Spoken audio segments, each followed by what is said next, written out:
Hello, everyone. Welcome to Talking Logistics, where we have conversations with thought leaders and newsmakers in the supply chain logistics industry.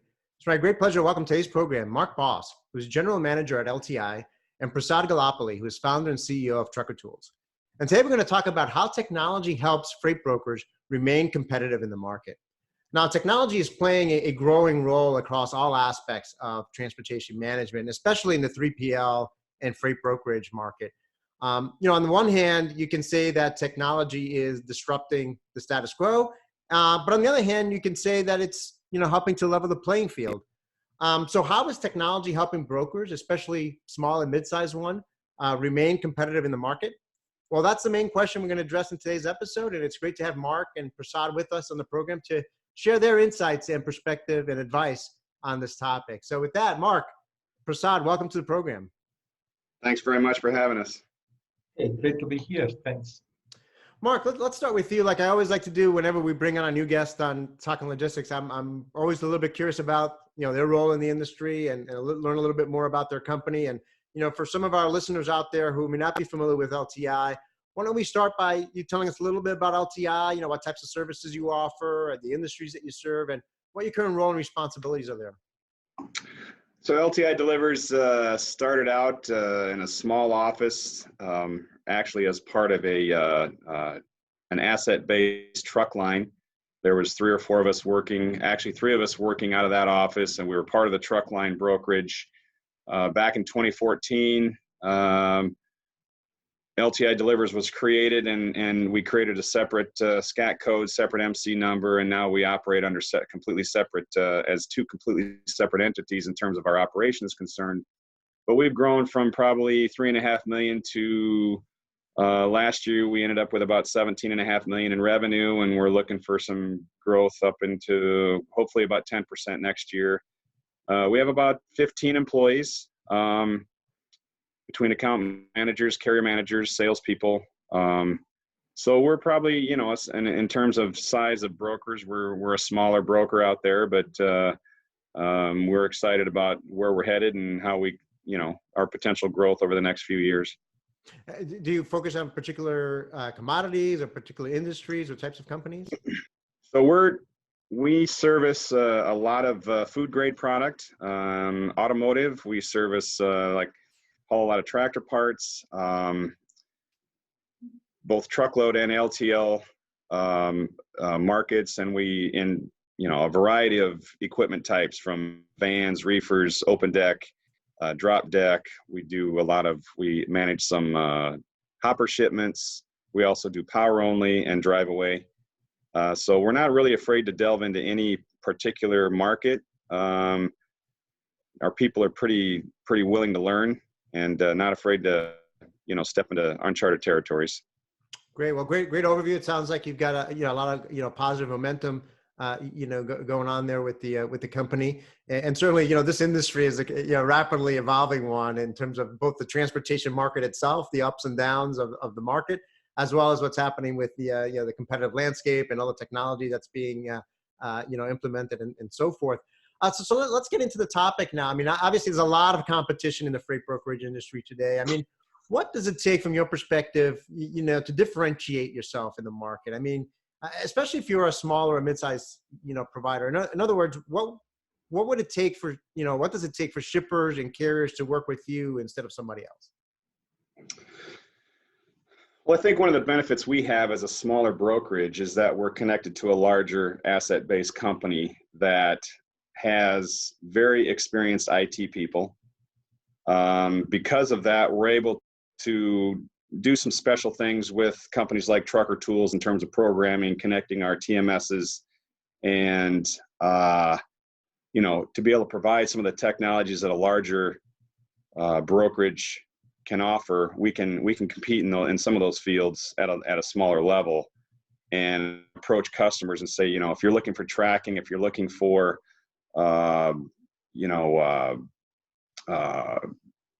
TMS integration or things like that, we have the capabilities to do that, and make things seamless for the customer.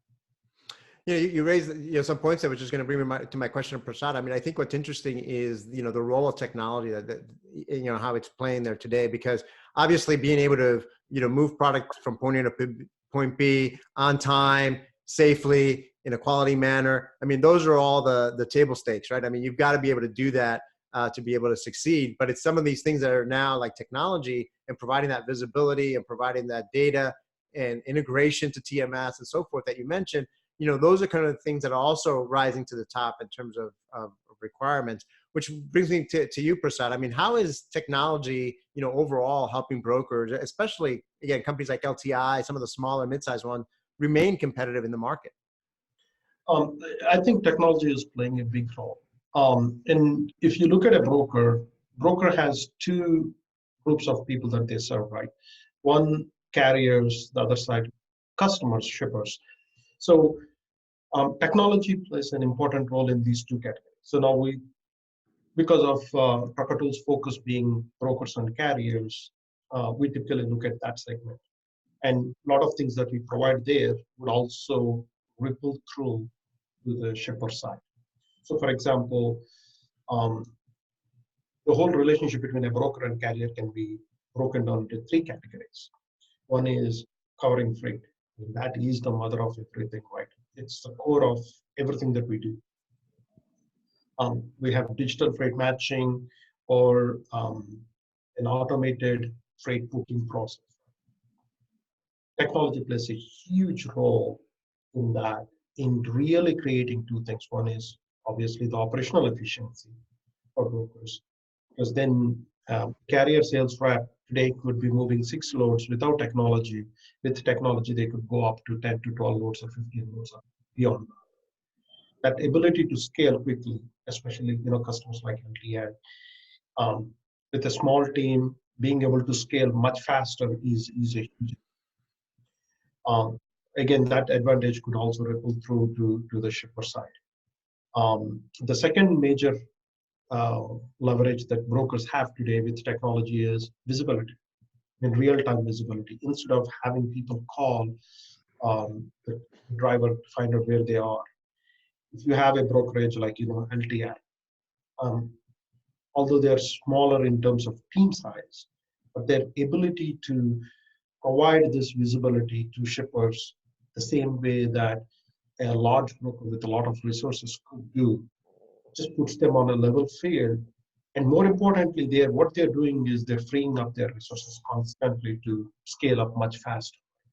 So then the third category is automation of invoices.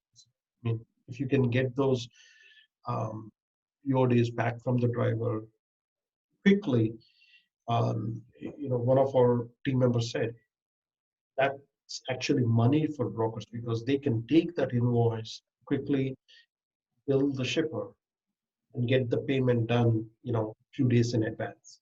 That reduces the spread. I mean, these are the three areas that truly define a brokerage today. And technology can really, a broker, irrespective of their size, on a good footing.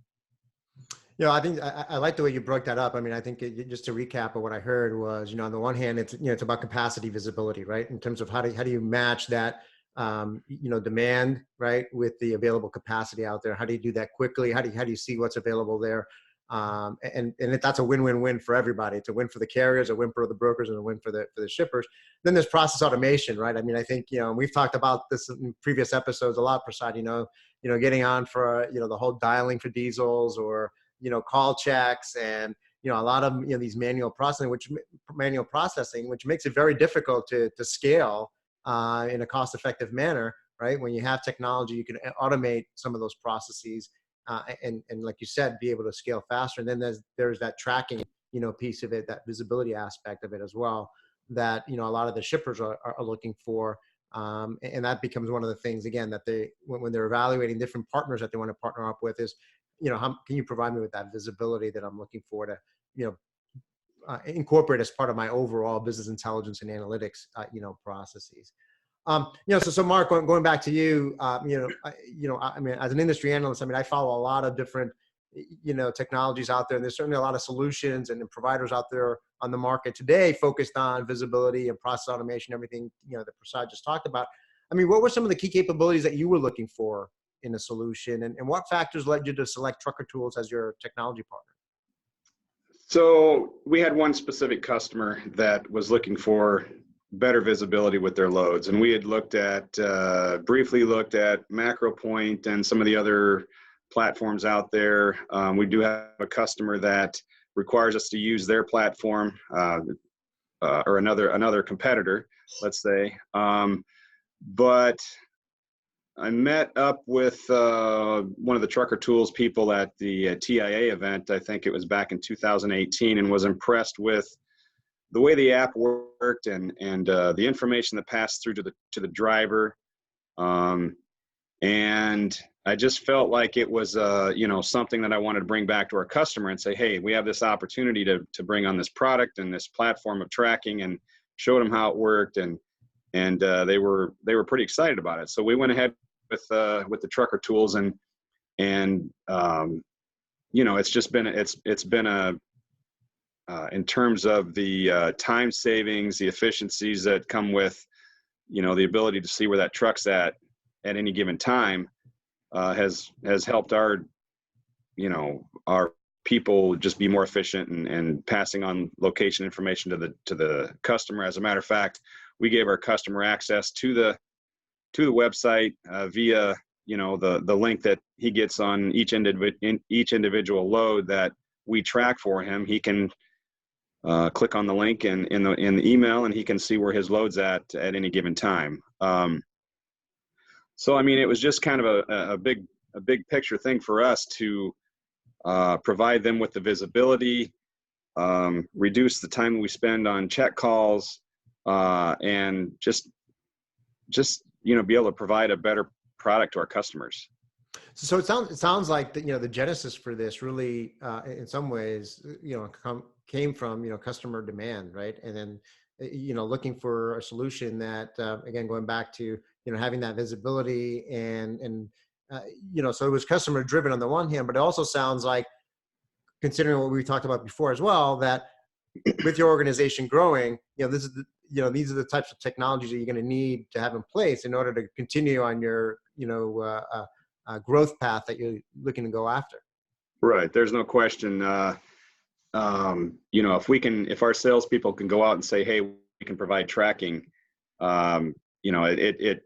it's almost like you're dealing with a truck line that has, satellite tracking in their trucks. We basically can offer the same thing, even if it's, whether it be on one of our dedicated trucks or a transactional carrier that we just happen to hire to haul one of our loads. As long as that driver agrees to track, we can provide them with that visibility, and I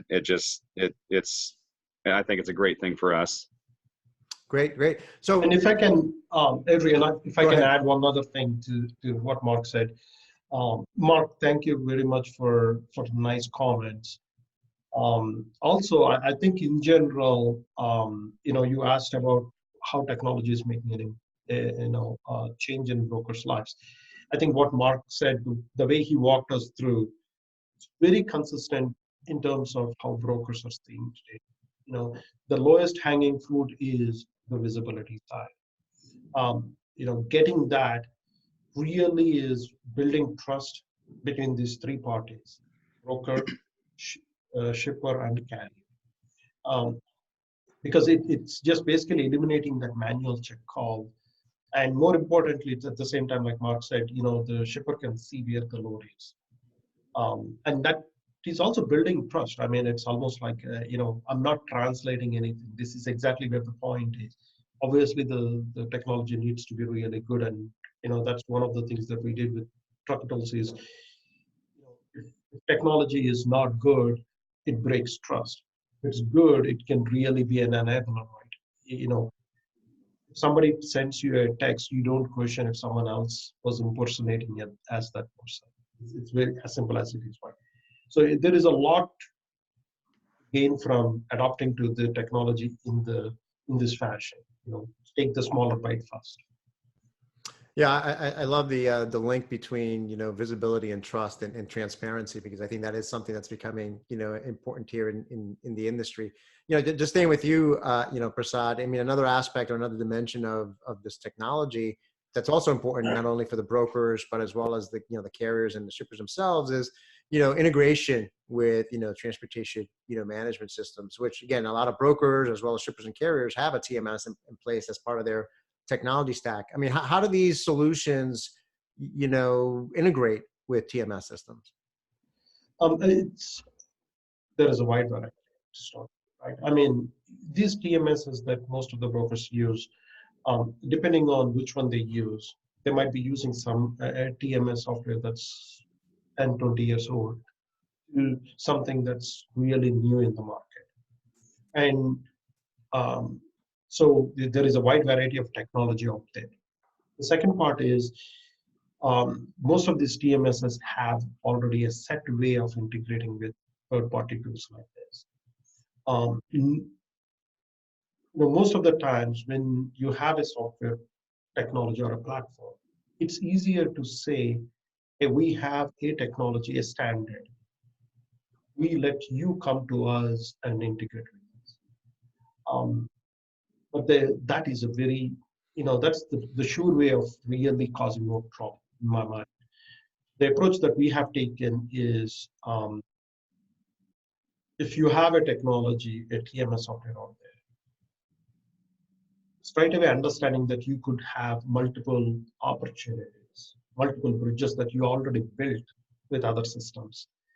And it's in our best interest and customers' best interest that we adapt to those technologies. So Chakatools has taken that approach of, if you can boil down, there are only a handful of ways you can integrate with ATMs, whether it's an API, whether it's a FTP. There are, I'm not quite technical, so I'm not going to go there, but there are a handful of ways you could integrate. What that also tells us is there is no, we're all trying to sometimes chase that perfect integration. Right? There are better technologies to integrate. But if we wait for those better technologies to be part of these TMSs, we're going to miss the boat on customers having the advantage of using this technology. So adapting to whatever the TMS has, maybe in phases. In the first phase, we would go out with visibility. The second phase, we would put the digital fleet matching, and then so on and so forth. Helps build that trust, right? I mean, no customer out there today says, I want to buy a software that comes to me in one full package, and it's going to change the world overnight. And if that is the case, then it's not going to happen, right? The software has to be done in iteration.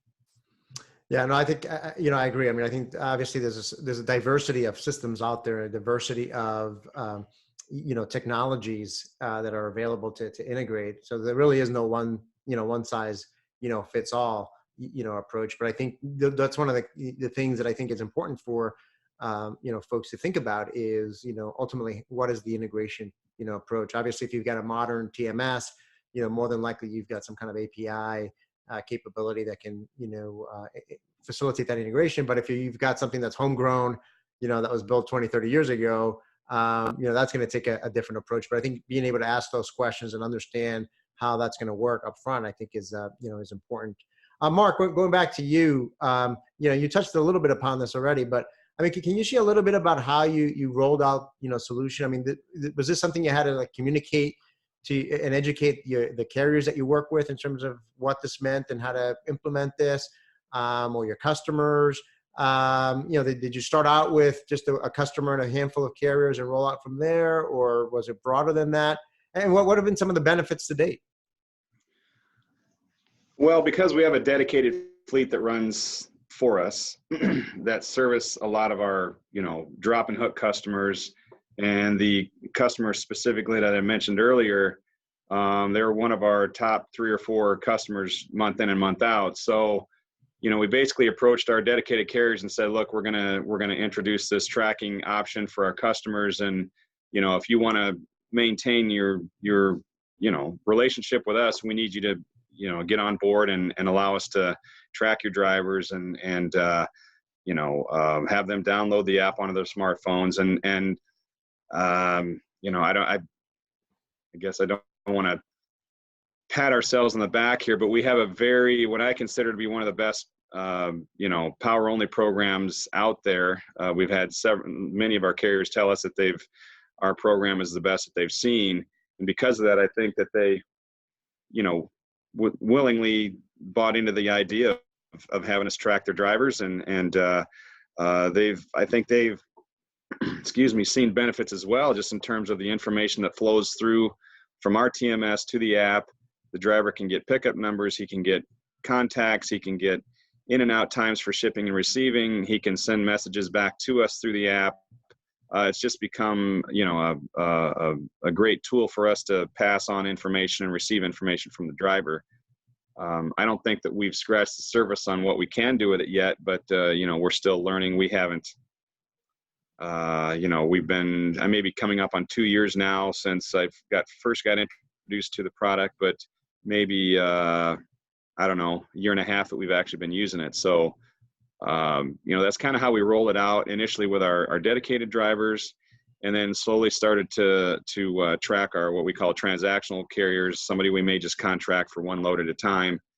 And, started requesting that tracking from them as well. And that's just slowly grown, as time has gone on. So,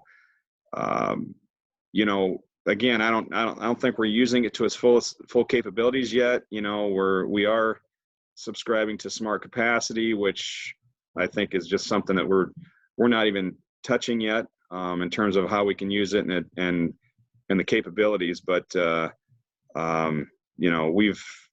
we've found that Trucker Tools, anytime I ask if there's a capability to do this or do that, they haven't said no yet. So might takes a little bit special programming here or there, which we're working on, but they've been a good partner. So it's we've been pleased. So it sounds like, obviously, early on, particularly with your dedicated side of things, there was already that, going back to that, what Prasad mentioned earlier, that trust, there was already that trust relationship that was in place, which helped. Right. But then it was also kind of recognizing that this was a win-win-win, right? So that there were benefits to the carriers as well, in terms of the way they're able, the visibility that they can get and the efficiencies that they can get by leveraging the technology as well, which I think is a common theme in the previous episodes that we've done and other conversations I've had is, when it becomes something that, hey, this is a beneficial to everyone in the ecosystem, not just for us. I think that's where you kind of get that, that strong adoption and buy-in. So as a way to wrap up, Mark, I'll start with you, and then Prasad, you can add your 2 cents here. I mean, what's next in terms of new opportunities for continuous improvement or innovation? So right now we've been working on starting to track ELDs, which is something that I approached Trucker Tools about probably 4 or 5 months ago. We didn't realize we had some programming issues with our TMS, and we weren't quite making the link that was supposed to be made in terms of sending that tracking information to Trucker Tools so they could track the ELD. But that's probably our next big push, is to get us to a point where we can contract with carriers that don't necessarily want to give out their driver's phone number, but they will agree to let us track their ELD. That's going to be the next big push for us to get, a vast majority of our repeat transactional carriers hooked up, and so we can track their ELD. And then beyond that, we are working to be able to push Trucker Tools, or how do I want to phrase this? We want Trucker Tools to be able to push location data to other tracking platforms like MacroPoint and ForkHeights, because we have other customers that require us to track via those platforms, but we don't want to use multiple platforms for our drivers. We want to use Trucker Tools to track, push the data to the other platforms, so that we can be seamless in that regard as well. So that is, we're working simultaneously on the ELD and pushing tracking data from trucker tools to other platforms right now. Yeah, that's a great point. I mean, I think that's a reality of supply chain and logistics in general, right? I mean, I think that there's the nice thing about the market is it's a huge market, right? And so you have a lot of different players in the market, but a lot of times you have to have interoperability between different systems and different platforms. So I think from a end user standpoint, I mean, driving that interoperability, I think is important. And you see that, whether it's ERP systems with TMSs, or in this case, tracking platforms and visibility platforms, the ability for these platforms to talk together because customers are going to require it, I think is an important development that we're going to see in the years ahead. Prasad, your thoughts on, new opportunities and for continuous improvement and innovation? First of all, I want to thank Mark for all the kind words that he said about our product, how we're rolling out. The things that he said are, some of the things that we are seeing with a lot of customers too is, they are trying to simplify the choices for the driver. Instead of pushing down and saying, I need you as a trucker, I need you to use this technology today and that technology tomorrow, changing that. Or asking the driver to use one technology for visibility and one for freight matching and one for document scanning. There is a consolidation happening. So we're, by putting ourselves as a trucker tools platform between the broker and the carrier, with the carrier-centric carrier experience as a focus, what we are doing is we are unifying those three, I would say, touch points, whether it's visibility, digital freight matching, and document scanning. Right? Combining those three, we are creating a consistent experience for the carrier. Now, today we have about 140,000 carriers and over 850,000 truckers on our platform. Our goal is, what can we do to really push this to over 200,000 carriers, the long tail, medium, small, and owner-operators, all that, right? Have that consistent experience for these guys. So when we do that, that's pretty much the platform that every broker, every 3PL out there wants to build or have access to. The more we can consolidate and not fragment that carrier base, the better everyone in this industry would benefit from. And in many ways, Trucker Tools' goal is, we understand we are in the lead, but we're also pushing to be that platform out there that everybody could subscribe to and benefit from it. Because when carriers are, have a consistent experience, I think we all have a huge benefit from it. In many ways, what we're doing by that is we're helping that small carrier, medium-sized carrier out there be more profitable. And they're more profitable, we have benefits to reap from all of them. Great. Well, I want to thank you both as well. I mean, going back to my opening comments, I said, technology, you can look at it as a disruptor of the status quo. You can look at it as, something that can level the playing field. And I think, in reality, it's a combination of both, right? I mean, I think that, no doubt it is changing, what it takes to succeed in this industry, but it's also helping, companies, grow and scale profitably within their business models, but, moving away from some of these manual, processes. And one thing is for sure, we're going to continue to see change and innovation in this space in the months and years ahead. So Mark, again, and Prasad, thank you both for making the time to be with us today. Sure. If I could just add one more thing, just kind of tagging on to what you just said, as we've grown in this industry as far as tracking and technologies and the pace at which customers want their information, their updates, it's become a little bit cumbersome for a smaller broker. But what I've been telling my team basically is that it's not going away. Tracking is here. Instantaneous updates that the customer require, almost instantaneous, that's not going away. So we either get on board or we get left in the dust. My wife has a little sign that she hangs above the sink that says you either make dust or you eat dust. So we're trying to make dust. Well, I love that quote. I love that final comment. So I think I'm going to end it there because I think that's a great way to end today's episode. But again, I want to thank you both for being on the program. I want to thank those of you that joined us. If you're watching this episode on demand, either at the Truckle Tools website or on Talking Logistics, and you've got a question or a comment for Mark or Prasad, you can post it there, and I'm sure they'll be more than happy to respond via that medium. Again, thank you for joining us, and look forward to seeing you in a future episode of Talking Logistics. Have a great day. Thank you.